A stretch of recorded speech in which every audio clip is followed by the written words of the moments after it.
आप सभी का वैशाली एचडी एकेडमी में। और आज हम पढ़ने वाले हैं इतिहास के उस किताब को दोस्तों, उस आंदोलन को पढ़ने वाले हैं जो हर एक एग्जाम पॉइंट ऑफ व्यू से बहुत ही इंपॉर्टेंट है और साथ ही साथ जिसे जानना जो है वो हमारा अधिकार है। देखिए क्या हुआ असहयोग आंदोलन में, क्या घटना रही कि असहयोग आंदोलन प्रारंभ किया और क्या घटना रही कि असहयोग आंदोलन जो है वो समाप्त कर दिया गया। तो दोस्तों आज इसे ही हम प्रारंभ करने वाले हैं। चलिए स्टार्ट करते हैं जल्दी से।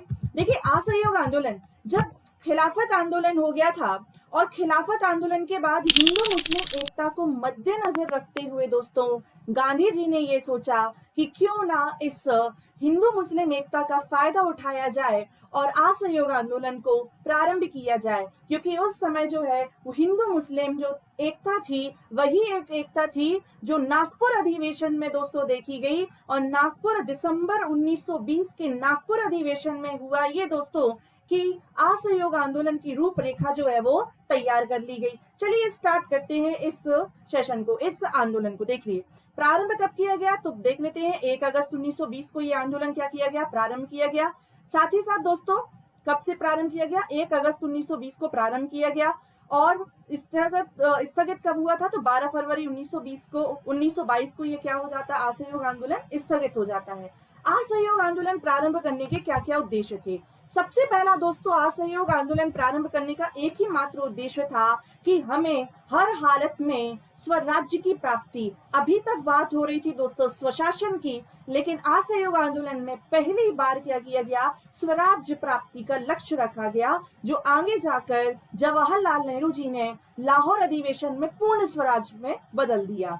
1929 के लाहौर अधिवेशन में होता यह है दोस्तों कि खिलाफत का जो प्रश्न था वो सम्मानजनक जब खिलाफत आंदोलन हुआ और गांधी जी की अध्यक्षता में ही क्या हुआ कि ऑल इंडिया खिलाफत कमेटी बनी। और खिलाफत आंदोलन यदि आपने नहीं पढ़ा है तो आपको आगे लेक्चर देख लीजिएगा, मैं आपको जरूर बताऊंगी। तो खिलाफत आंदोलन में ही हिंदू मुस्लिम एकता को देखा। साथ ही साथ दोस्तों हुआ ये था कि जो 13 अप्रैल वर्ष 1919 को जलियांवाला बाग हत्याकांड हुआ था उसके विरुद्ध न्याय की लगातार मांग की जा रही थी। अभी तक बात कर रहे थे हम स्वशासन की, लेकिन दोस्तों दिसंबर 1920 के नागपुर अधिवेशन में अब बात हो जाती है स्वराज्य की। किसकी बात होती है कि अब हम किसी के अंडर में रहकर अपना शासन नहीं चलाएंगे, हमें चाहिए स्वराज, जो हमारा था उस पर हमारा ही अधिकार रहेगा। दोस्तों होता यह है कि 4 सितंबर 1920 को कांग्रेस का एक विशेष अधिवेशन, कलकत्ता अधिवेशन, जिसकी अध्यक्षता लाला लाजपत राय ने की थी। और दोस्तों इसी प्रस्ताव का विरोध जो है, देखिए इसी प्रस्ताव का जो है वो पहले विरोध किया था किसने, आरसी दास ने और लाला लाजपत राय ने किया था। फिर लाला लाजपत राय को क्या कर दिया था, इसका अध्यक्ष बना दिया गया। किसका विशेष अधिवेशन हुआ था, मैं आपको पहली रूपरेखा पर बता रही हूँ कि होता ये है कि 1920 में एक कलकत्ता में विशेष अधिवेशन आयोजित किया जाता है, जिसके अध्यक्ष कौन थे तो लाला लाजपत राय थे। उसके बाद दोस्तों हुआ ये कि इस बैठक में ये कहा गया, उसके बाद होता ये है कि सितंबर के बाद दिसंबर 1920 में नागपुर अधिवेशन जो है, नागपुर अधिवेशन नागपुर अधिवेशन जो है वो प्रारंभ किया जाता है। और इसी नागपुर अधिवेशन में दोस्तों होता ये है कि लोकमान्य सिंह तिलक या स्वराज फंड की स्थापना की जाती है। किसकी स्थापना की जाती है तो स्वराज फंड की लोकमान्य तिलक स्वराज फंड की स्थापना की जाती है। और इसी का उद्देश्य ये रहता है कि अब आगे जाकर असहयोग आंदोलन जब हम प्रारंभ करने वाले हैं उनमें कौन कौन से जो है हम कार्यक्रमों का सूत्रपात करेंगे। तो सबसे पहले ये कहा गया कि हमें स्वदेशी वस्त्रों को जो है वो बढ़ावा देना है, स्वदेशीता को अपनाना है, चाहे वो दोस्तों वस्त्र हो, चाहे वो दोस्तों स्कूल कॉलेज हो, चाहे वो दोस्तों सरकारी सर्विसेज में है ना, तो हर एक चीज में जो है वो स्वदेशीता को बढ़ावा दिया गया। अब देखिए राष्ट्रीय विद्यालय और पंचायती अदालतों की स्थापना की गई। चरखा, अब जब विदेशी वस्त्रों को त्यागेंगे, स्वदेशीता को अपनाएंगे, तो चरखा और खादी वस्त्रों को भी क्या बनाया गया, लोकप्रिय बनाया गया। हिंदू मुस्लिम एकता को मजबूत किया गया। ऐसे नारे दिए गए, ऐसे कार्यक्रमों का आयोजन किया गया जो हिंदू मुस्लिम एकता को मजबूती प्रदान करता हो, अस्पृश्यता को दूर करना। दोस्तों उस टाइम पे जो छुआछूत वर्ण व्यवस्था वाली चीज थी उसको समाप्त करना था और ऐसा एक ऐसे आंदोलन का सूत्रपात करना था जो एक ही वर्ष में स्वराज प्राप्ति का लक्ष्य। एक क्वेश्चन आता है कि ऐसा कौन सा आंदोलन था जिसमें एक वर्ष में स्वराज प्राप्ति का लक्ष्य रखा गया था, तो दोस्तों वह था असहयोग आंदोलन, जिसमें एक वर्ष में स्वराज प्राप्ति का लक्ष्य रखा गया था। दोस्तों 1 करोड़ रुपए का विशेष कोष स्थापित किया गया था, मैंने अभी कहा आपको, जिसे स्वराज फंड के नाम से जाना जाता है, जिसे तिलक है ना, लोकमान्य तिलक स्वराज फंड के नाम से जाना जाता है, क्योंकि जब ये आंदोलन प्रारंभ हुआ था 1 अगस्त 1920 को, और इसी दिन दोस्तों तिलक जी की क्या हो गई थी, मृत्यु हो गई थी। उसके बाद अब होता क्या है कि कौन कौन से ऐसे नकारात्मक, देखिए यहाँ पे लिखा जरूर है कि नकारात्मक कार्यक्रम, लेकिन उस टाइम पे यही कार्यक्रम होना भी बहुत जरूरी थे कि विदेशी वस्त्रों की होली जलाना, विदेशी वस्तुओं का बहिष्कार किया जाना, सरकारी हो चाहे अर्ध सरकारी उत्सव है उनका बहिष्कार किया जाएगा, स्थानीय निकायों में जो मनोनीत पद हैं उनको त्याग देंगे, उपाधियों का त्याग कर दिया जाएगा। ये सब कार्यक्रम जो थे असहयोग आंदोलन में शामिल थे। दोस्तों वकालतों का त्याग, चाहे वो CR दास हो, चित्तरंजन दास जी की बात हो रही है, चाहे दोस्तों मोतीलाल नेहरू जी की बात हो रही है, चाहे जवाहरलाल नेहरू जी हो, राजेंद्र प्रसाद, वल्लभ भाई पटेल, विट्ठल भाई पटेल आदि ने आंदोलन के दौरान अपनी वकालतें जो थी वो त्याग दी थी। ये क्वेश्चन आता है कि ऐसा कौन सा आंदोलन था जिसमें वकालतों का त्याग कर दिया गया था, और वकालत त्याग करने का उद्देश्य ये था कि पूर्ण स्वदेशिता को अपनाना था, चाहे दोस्तों वह जॉब में या फिर देखिए यहाँ पे चाहे वह किसी भी प्रकार की संस्थागत हो, चाहे वो दोस्तों व्यक्तिगत हो, चाहे वह वस्त्र ही क्यों ना हो, स्वदेशिता को अपनाना था। अब इस स्वदेशिता को अपनाने के लिए क्या क्या किया गया, तो राष्ट्रीय विद्यालयों की स्थापना की गई। दोस्तों ऐसे देखिए जब विदेशी वस्त्रों को जलाया, विदेशी संस्थाओं को त्यागा, तब स्वदेशी संस्थाओं की स्थापना की गई। काशी विद्यापीठ, गुजरात विद्यापीठ है ना, बिहार विद्यापीठ, महाराष्ट्र विद्यापीठ, जामिया मिलिया विश्वविद्यालय जो कि बहुत ही जाना माना विश्वविद्यालय है, बंगाल का राष्ट्रीय विश्वविद्यालय आदि की स्थापना किस आंदोलन के तहत की गई थी, तो असहयोग आंदोलन के तहत ही की गई थी। अब होता यह है दोस्तों कि 28 जुलाई वर्ष 1920 को गांधी जी घोषणा कर देते हैं, अब 1 अगस्त से क्या किया जाएगा, असहयोग आंदोलन प्रारंभ किया जाएगा, और इसी की पुष्टि जो है वो पहले ही हो चुकी थी। फिर उसके बाद दोस्तों देखिए ये नागपुर में जब विशेष अधिवेशन होता है तो स्वराज आंदोलन को मंजूरी जो है वो प्रदान की गई, और जो प्रमुख लक्ष्य था वो क्या था, स्वराज्य था। स्वशासन के स्थान पर अब हमने स्वराज्य को क्या बनाया था, असहयोग आंदोलन का लक्ष्य बनाया था। और इसी जोश के साथ दोस्तों संपूर्ण भारत में 1 अगस्त 1920 को असहयोग आंदोलन जो है वो प्रारंभ हो जाता है। अब इसका असर क्या हुआ, असर ये हुआ कि लोगों ने तो वकालतें छोड़ दी, स्वदेशी शिक्षण संस्थानों की स्थापना हो चुकी थी, पूरे देश में दोस्तों बड़े बड़े जन समुदाय है ना, हर एक कस्बे में इस आंदोलन में लोगों ने भाग लिया, और बड़ी संख्या में छात्रों ने सरकारी शिक्षण संस्थाओं को छोड़कर जो है वो छोड़ लिया था, और साथ ही साथ स्वदेशी शिक्षण संस्थाओं में क्या लिया, प्रवेश लिया, और ऐसी उपाधियों का त्याग कर दिया जो क्या की गई थी, अंग्रेजों के द्वारा दोस्तों प्रदान की गई थी। अब अंग्रेजों के द्वारा इसी मैं आपको बता देती हूँ यहीं पर कि महात्मा गांधी जी ने, है ना, एक क्वेश्चन आता है कि महात्मा गांधी जी ने अपनी कौन सी उपाधि, केसरी हिंद की उपाधि किस आंदोलन में त्याग दी थी, तो दोस्तों इसी आंदोलन में जिसका नाम था असहयोग आंदोलन। अब यहाँ पर एक और क्वेश्चन आता है कि जब असहयोग आंदोलन, बिल्कुल ध्यान से सुनिएगा, कि जब असहयोग आंदोलन प्रारंभ किया गया था तब भारत का वायसरॉय कौन था। जब असहयोग आंदोलन प्रारंभ किया गया था 1920 में, तब वायसरॉय थे चेम्सफोर्ड। कौन थे, चेम्सफोर्ड, क्योंकि चेम्सफोर्ड का कार्यकाल 1916 से लेकर 1921 तक था। क्वेश्चन आता है, दूसरा क्वेश्चन सुनिएगा कि जब चौरा चौरी कांड होता है, अभी आगे पढ़ेंगे हम, तब इस समय वायसरॉय कौन था, तो इस समय वायसरॉय थे लॉर्ड रीडिंग। कौन थे? लॉर्ड रीडिंग, जिनका कार्यकाल 1921 से लगाकर 1926 तक था। ये 2 क्वेश्चन है, आपको याद रखना है। सिर्फ महात्मा गांधी जी ने ही नहीं, महात्मा गांधी ने क्या किया था?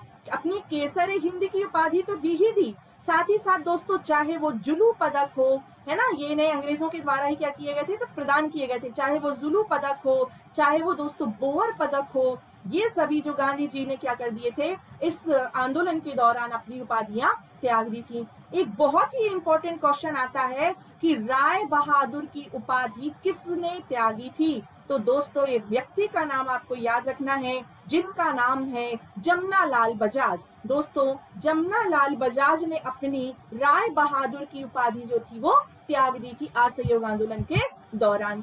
अब यहाँ पर होता ये है कि सिर्फ उपाधियां ही नहीं त्यागी हैं, बल्कि दोस्तों पहले पत्र लिखकर, क्योंकि इस आंदोलन का प्रमुख एक उद्देश्य था स्वशासन, स्वराज था, स्वशासन के स्थान पर स्वराज था, लेकिन उसके अलावा भी एक था कि आंदोलन पूर्णतः अहिंसक होना चाहिए। हम होली जला रहे हैं, विदेशी वस्त्रों की होली जला रहे हैं, है ना, स्वदेशी शिक्षण संस्थाओं की स्थापना कर रहे हैं, लेकिन वो किस तरीके से? अहिंसात्मक तरीके से। और 1 फरवरी 1922 को जब लॉर्ड रीडिंग को गांधी जी ने पत्र लिखकर ये चेतावनी दी थी कि यदि सरकार अपना दमन खत्म नहीं करती तो वे बारदौली से सामूहिक सविनय अवज्ञा आंदोलन जो है वो प्रारंभ कर देंगे और लगान बंदी कार्यक्रम भी प्रारंभ कर देंगे। ये गांधी जी ने पहले ही चेतावनी दे दी थी लॉर्ड रीडिंग को कि यदि आप अभी भी नहीं संभले तो फिर हम अच्छे से आपको संभला देंगे। तो ये जो है वो गांधी जी ने कहा।